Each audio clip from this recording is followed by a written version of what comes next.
next will be Chelsea. You're right, you're on me there, sorry.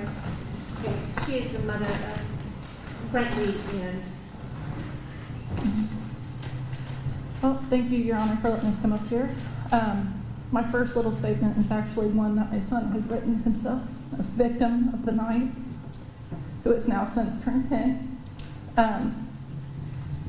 There's a lot of things that he doesn't even want to discuss with me. There's a lot of things that he doesn't even come to me and talk to me about because he's scared. But he has written this himself and brought it to me. These are things that he hasn't even discussed with me, and he wanted George to know. Dear George, I find myself wondering why you killed my daddy. There are things that make me sad because I can't learn from him. He could have taught me stuff like working on derby cars and coon hunting. My mommy tried, but it's not as good as Daddy was. I have been scared since that night, knowing bad guys came into my house while I was sleeping. I am always scared now that I will lose my mommy. You did that to me. I just want you to know that I hate you and your family. These are the words of a 10-year-old boy. He gets to grow up without a dad who doesn't have a dad. I couldn't imagine that.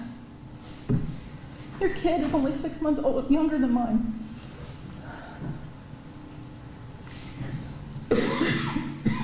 No, he doesn't have his dad.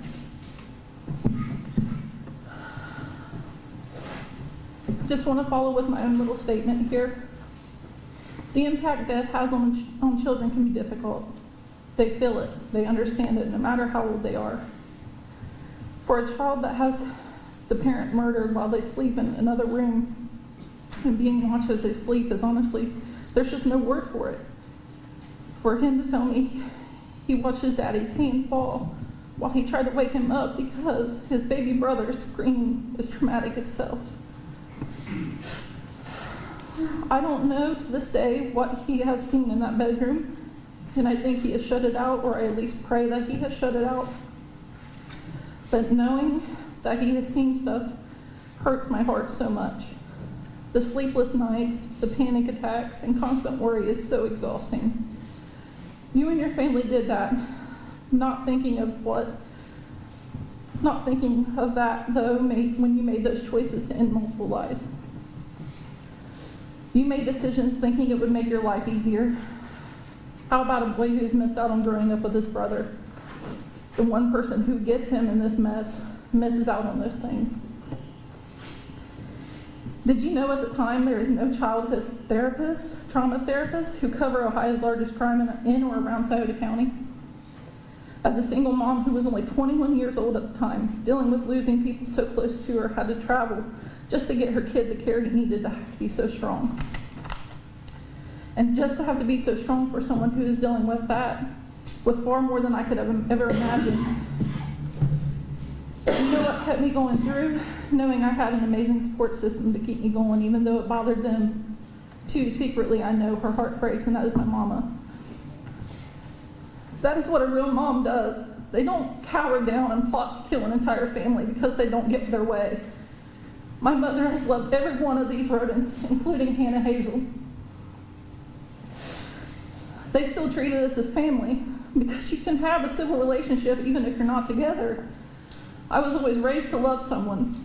I still love the father of my child. We were just better apart. It made the real thing that mattered happier, knowing his parents were happy together or apart.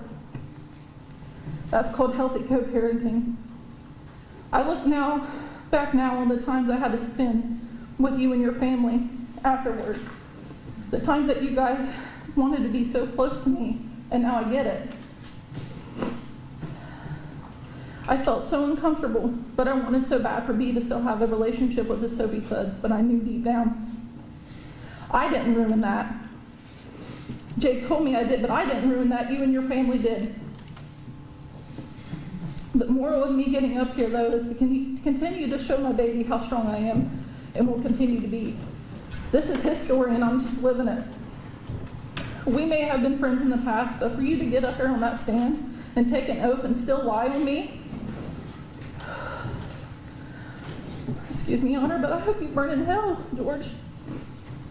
I will say there's one thing I have learned, is that God wants us to forgive, and maybe one day I will forgive you, but at this time I just can't. Thank you, Your Honor.